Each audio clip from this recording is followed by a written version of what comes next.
Hi! Welcome to another day in December. It is getting quite late on Saturday the 14th. The yarn has been washed, is pretty much dry, and we're just going to put it out on this Swift and let it dry the rest of the way. We're having technical difficulties. There it goes.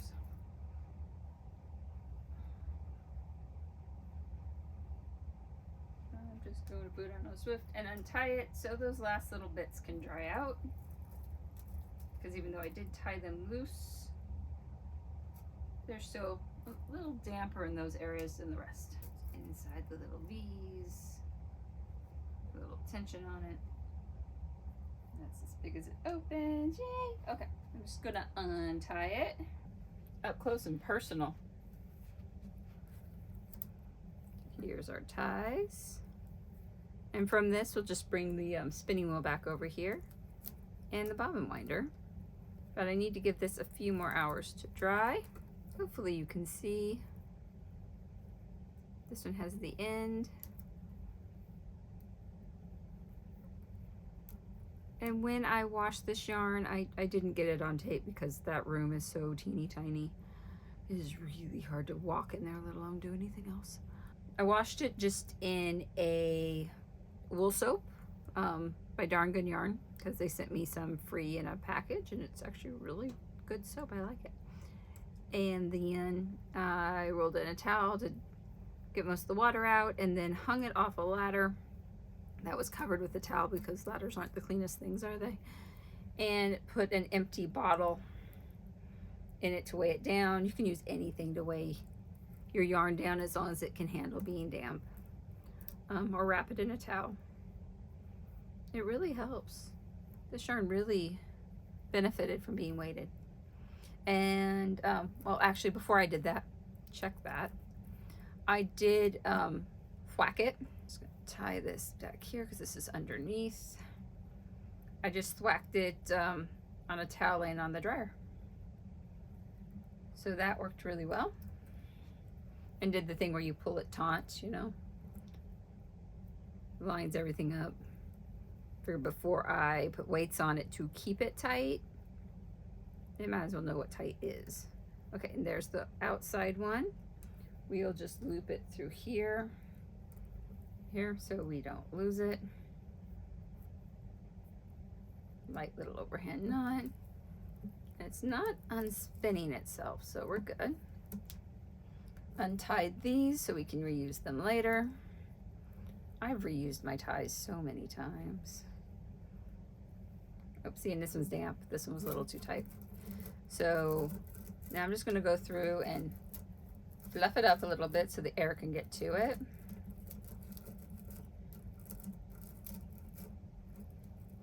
Maybe loosen some of the tension. There it goes. One that was inside is tied inside, and the one that's outside is tied the outside. That way it should all come undone pretty easy. Oh, it fluffed up. It did. It fluffed up. It looks good. Oh, I really like it. Tighten this out and remeasure the round. See, and then we'll calculate how much we have and what we can make with it.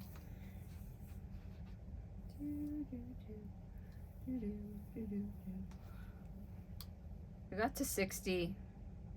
There's a few inches left. Yeah, 64. So yeah, 2 yards times 120, 240 yards. So 240 yards.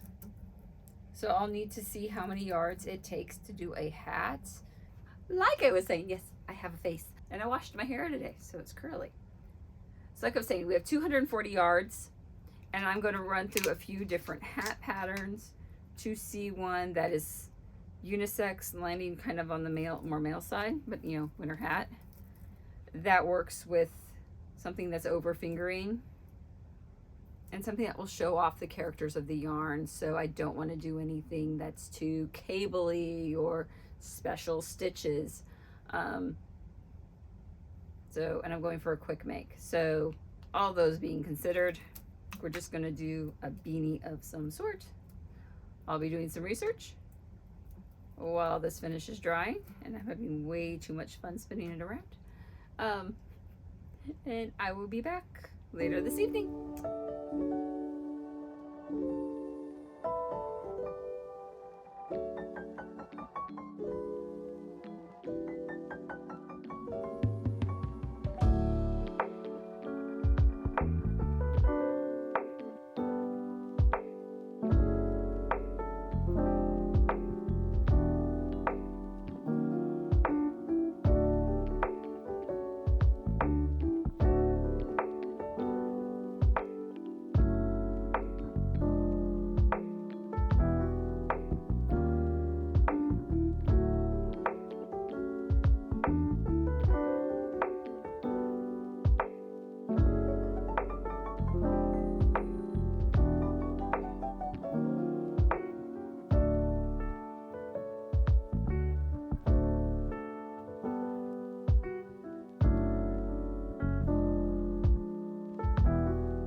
Goodness, I saw teeth. I saw your tummy.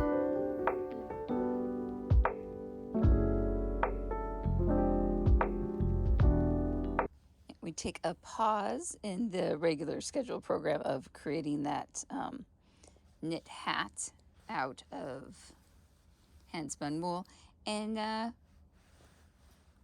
transfer over to Christmas present making. This is a basket for a friend. I worked 10 rows this way, and I am going to probably work 5-6 rows. Doesn't have to be high.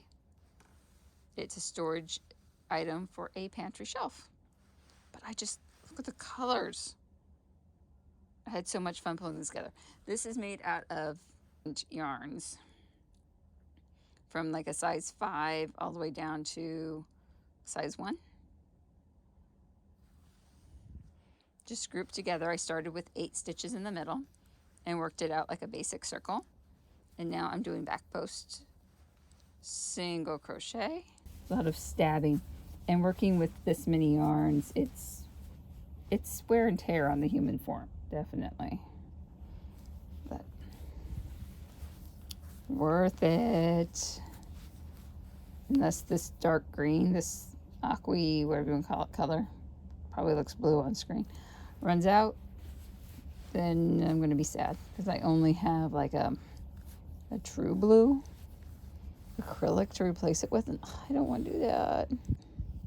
This is a great project to do with your little scrap yarns if you just have a yard or 2 left of something, or just yarn you have around that you don't like. This is a whole bunch of acrylic, cotton, random yarns I had like one of and didn't know what to do with, or didn't really want to do with because I like working more with the natural fibers now. Just what I'm doing. No complaining. If someone wants to work with other fibers, work with what you want to work with what you can afford. I'm not gonna shame you. I'm just, someone gives me acrylic, it's becoming a basket.